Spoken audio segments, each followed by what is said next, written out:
మాజీ సీఎం కేసీఆర్ కూతురు BRS MLC కవిత ఇప్పుడు ఈడీ ఉచ్చులో చిక్కుకున్నారు. అంతేకాదు ఈమెను ఏకంగా 7 రోజుల పాటు ఈడీ కస్టడీకి విధించింది రౌస్ అవెన్యూ కోర్టు. ఇన్నాళ్లు కవిత ఈడీ కేసు నుంచి కోర్టుల ద్వారా ఉపశమనం పొందుతూ వచ్చారు. కానీ ఈసారి చడీ చప్పుడు లేకుండా ఈడీ అధికారులు వచ్చి ఆమె ఇంట్లో సోదాలు జరిపి అరెస్టు చేసి మరీ తీసుకెళ్లారు. అసలు మొత్తం ఢిల్లీ మద్యం స్కామ్కు సూత్రధారి కల్వకుంట్ల కవిత అని ఈడీ తేల్చింది. కానీ కవిత మాత్రం నన్ను అక్రమంగా అరెస్ట్ చేశారని చెబుతున్నారు. అసలు ఈ కేసు ఏంటి, దాని సంగతి ఏంటో ఒకసారి చూద్దాం. ఢిల్లీలో కొత్త మద్యం పాలసీని ఏర్పాటు చేసేందుకు ఆ ప్రభుత్వంలోని కొంతమంది రాజకీయ నాయకులతో కలిసి అక్రమాలకు పాల్పడిందని ఢిల్లీ లెఫ్టినెంట్ గవర్నర్ వినయ్ కుమార్ సక్సేనా విచారణకు ఆదేశించారు. దీంతో ఆగస్టు 17, 2022న సిబిఐ ఎఫ్ఐఆర్ నమోదు చేసింది. అయితే 2021లోనే హైదరాబాద్కు చెందిన వ్యాపారులు, రాజకీయ నాయకులు కలిసి సౌత్ గ్రూప్ అని ఒకటి ఏర్పాటు చేసుకున్నారు. ఢిల్లీలో మద్యం స్కామ్ చేసేందుకు నాటి డిప్యూటీ సీఎం సాయం తీసుకున్నారు. ఆయన తరపున విజయ్ నాయర్ వ్యవహారం నడిపారు.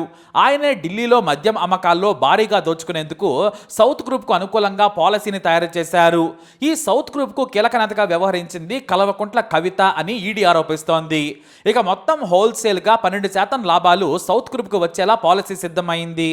ఇక రిటైల్గా అయితే ఏకంగా 185% లాభాలను దోచుకునేందుకు పక్కాగా వ్యవహరించారు.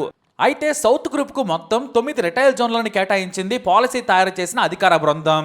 ఈ విషయంలో ఆప్ మాజీ డిప్యూటీ సీఎం మనీష్ సిసోడియా తరపున విజయ్ నాయర్ వ్యవహరించారు.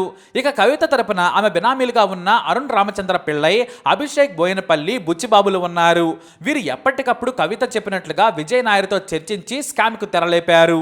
అయితే ఈ మద్యం పాలసీలో కవిత మాత్రమే కాదు, ఏపీ నేత మాగుంట శ్రీనివాసులు రెడ్డి, ఆయన కొడుకు రాఘవరెడ్డి, శరత్ రెడ్డిలు కూడా ఉన్నారు. ఇక సౌత్ గ్రూప్ ప్రతినిధులుగా మాత్రం పెద్ద నాయకులు లేకుండా వారి బినామీలను తెలివిగా పెట్టుకున్నారు. వారే ఈ అరుణ్ పిల్లై, బుచ్చిబాబు, అభిషేక్. మొదట 2021లో కల్వకుంట్ల కవిత 30 కోట్ల రూపాయలను హవాలా ద్వారా ఢిల్లీకి పంపించారు. వీటిని పంపించేందుకు మాగుంట శ్రీనివాసులు రెడ్డి సాయం చేయగా అభిషేక్ స్వయంగా వీటిని ఢిల్లీలోని కొంతమందికి పంపించారు. ఇక ఎవరెంత దోచుకోవాలనేది కూడా ఈ కవిత తరపున బినామీలు చర్చించేవారు. 2021 సెప్టెంబర్ 20న ఢిల్లీలోని మద్యం తయారు చేసే వ్యాపారవేత్త ఫెర్నాడ్ ఒక విందు ఏర్పాటు చేశారు. ఈయన పార్టీకి కవిత తరపున అభిషేక్, అరుణ్తో పాటు శరత్ చంద్రారెడ్డి కూడా వెళ్లారు. ఆ తర్వాత స్వయంగా కవిత ఈ డీల్ గురించి మాట్లాడేందుకు ఢిల్లీ వెళ్లారు.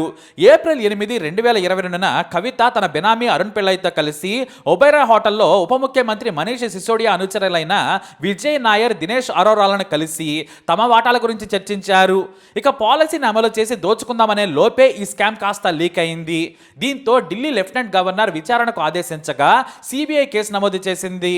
అయితే హవాలా మార్గం ద్వారా 30 కోట్ల రూపాయలను ఢిల్లీకి పంపించడంతో ఈడీ రంగంలోకి దిగింది.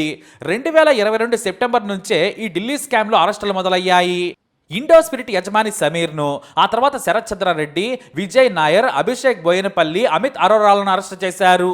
అయితే అభిషేక్ బోయనపల్లి పేరు వినిపించగానే సీఎం కూతురు కవితకు కూడా ఈ స్కామ్లో వాటా ఉందనే వార్తలు వచ్చాయి. కానీ వాటా కాదు, ఏకంగా మొత్తం సౌత్ గ్రూప్ రింగు తిప్పిందే కవిత అని ఇప్పుడు తేలిపోయింది. దీంతో తాను నిప్పని ఎంత చెప్పుకున్నా కూడా ఇప్పుడు మొత్తం బండారం బయటపడింది. ఎందుకంటే ఆమె అకౌంటెంట్ మాత్రమే కాదు, బినామీగా ఉన్న రామచంద్ర పిళ్ళై అప్రూవర్గా మారి మొత్తం కక్కేశాడట. ఇటు అభిషేక్ కూడా అదే చేశాడు. వారు చెప్పిన వివరాల ప్రకారం ఈ స్కామ్కు తెరలేపిందే కవిత అని ఈడీ చెబుతోంది. అలా ఇప్పుడు ఎన్నికలకు ముందు కవిత అరెస్ట్ అయ్యి పరువు తీసుకున్నారు. అయితే కస్టడీకి 7 రోజుల పాటు కోర్టు అనుమతించినా కూడా ఆ తర్వాత బెయిల్ వస్తుందా లేదా రాదా అనేది ఇప్పుడు హాట్ టాపిక్గా మారింది. ఎందుకంటే మనీష్ సిసోడియా ఢిల్లీ ఉప ముఖ్యమంత్రి అయినా కూడా అతన్నే ఏకంగా 1.5 నుంచి జైల్లో ఉంచారు అధికారులు. దీంతో ఇప్పుడు కవితకు కూడా జైలు జీవితం తప్పదు అనే కమెంట్స్ వినిపిస్తున్నాయి. పైగా ఈడీ కేసులు చాలా స్ట్రిక్ట్గా ఉంటాయి. మరి ఏం జరుగుతుందో చూడాలి. ఈ వీడియో అప్డేట్స్ కోసం మై ఛానల్ ఫాలో అవ్వండి. అలాగే ఈ న్యూస్పై మీ కమెంట్ కూడా తెలియజేయండి. ఇలాంటి ఇన్ఫర్మేషన్స్ కోసం వీడియో లైక్ చేయండి, షేర్ చేయండి, మా ఛానల్ని సబ్స్క్రైబ్ చేసుకోండి.